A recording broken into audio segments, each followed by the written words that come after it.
Bonjour et bienvenue dans cette nouvelle émission d'Astro Vidéo. Nous sommes au lac du Bois de Vincennes, vous l'aviez reconnu, et nous allons parler aujourd'hui des aspects du 2 octobre 2015. Alors là, c'est plutôt pas mal, parce qu'on a le chemin de vie qui est très bien aspecté. On appelle ça aussi le nœud nord. S'il y a des bons aspects sur le chemin de vie, en général, le nœud sud, lui aussi, a des bons aspects. Alors, avec quoi ils font des bons aspects? Avec Saturne.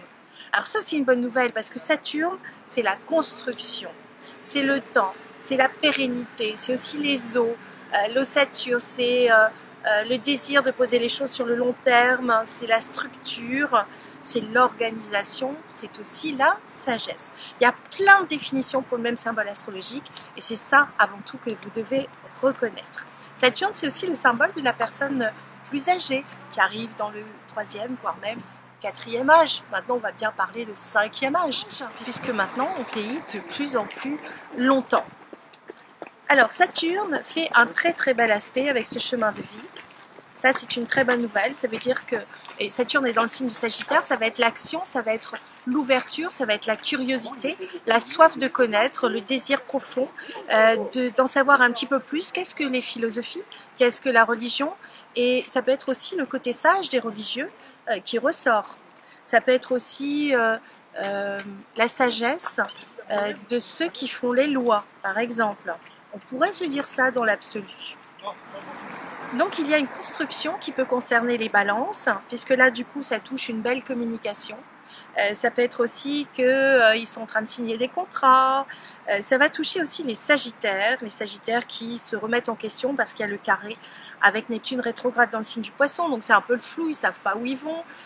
Mais en même temps, ils sont en train de reprendre complètement confiance en eux et dans leur vision de la vie qui les soutient. Ça c'est pas mal pour les sagittaires. Les capricornes aussi, ça peut les soutenir, puisque du coup, ils vont s'appuyer sur leur expérience pour avancer. Les Verseaux, par contre, on va avoir cette petite remise en question de par Saturne, qui leur dit hey, allez, il faut monter au créneau, maintenant il faut agir, il faut bouger. D'autant plus que Uranus, qui est rétrograde, qui est le maître du Verseau, Uranus ne fait pas un bel aspect avec Pluton dans le signe du Capricorne. Donc ça veut dire que les repères des Verseaux ne sont pas encore bien posés. Ils voudraient, mais c'est pas encore au point. On va parler des Poissons. Les Poissons, Poissons et Sagittaires sont en carré. Donc c'est comme si l'eau et le feu. Hein, l'eau, elle éteint le feu, et c'est pas le feu qui aura raison. Mais en l'occurrence, il y a Saturne qui est dans un signe de feu, qui fait un carré avec Neptune dans un signe j'allais dire, dans un signe d'eau. Et il faut savoir que Neptune, ça peut être aussi les gaz. Or, c'est intéressant de voir qu'il y a une révélation de scandale. Ça, c'est Saturne carré à Neptune en Poisson. Et on a un scandale sur des gaz, c'est-à-dire les diesels. On n'a qu'à voir le scandale avec Volkswagen. C'est toujours intéressant, l'astrologie, ça se décrypte à plein de niveaux. Alors, on va aller voir les aspects de Saturne. Saturne fait un bel aspect avec le nœud sud dans le signe du Bélier. Donc les Béliers, ils ont une renaissance profonde, ils se retrouvent, ils ont envie de construire, d'autant plus que Uranus fait toujours un très bel aspect avec Vénus dans le signe du Lion. Donc ils sont heureux, les Verseaux, ils sont heureux, les Béliers, ils sont heureux, les Lions d'une certaine façon. Et les Taureaux par contre, vont se trouver mi-figue, mi-raisin. Est-ce qu'ils agissent? Est-ce qu'ils agissent pas? C'est en chantier, c'est pas encore au point. Quant à eux, eh bien, sont en grosse remise en question, puisque Saturne opposé à leur signe pour 2 ans, d'autant plus qu'aujourd'hui il y a la Lune dans le signe du Gémeaux. Donc là, c'est qu'est-ce que je vais faire? Pourquoi je suis bloquée? Et qu'est-ce que je vais développer maintenant, puisque la Lune est en bon aspect avec justement le chemin de vie en balance, on retombe sur nos pieds. Donc là, c'est un nouveau départ pour les Gémeaux. Pour les Cancers, eh bien les Cancers, ça va être exactement la même énergie puisque la Lune est dans le signe du Gémeaux, le maître du Cancer c'est la Lune, donc ça revient au même.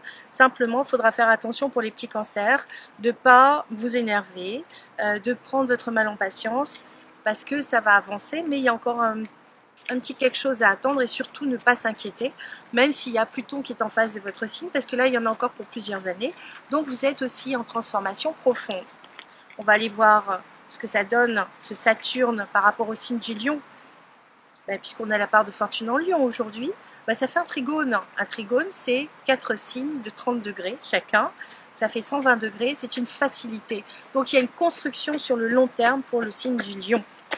Ensuite, pour les Vierges, c'est moins rigolo, parce que là il y a une remise en question, il faut être bien sage, bien dans les clous, bien organisé, bien structuré, puisqu'on a Mars et Jupiter, Jupiter la chance, Mars l'action, mais au carré de Saturne, ça veut dire que si c'est pas juste, vous serez freiné. Par contre, si c'est juste, vous allez faire un très très bel aspect, donc avec Pluton en Capricorne, c'est une transformation positive et profonde qui vous permet d'aller voir bien au-delà des apparences. Quant aux balances, eh bien c'est un grand changement, un tournant dans vos vies. Et sur ce, on en parlera demain dans une prochaine astro vidéo. En attendant, je vous souhaite une très très belle journée ensoleillée. Au revoir mes petits anges.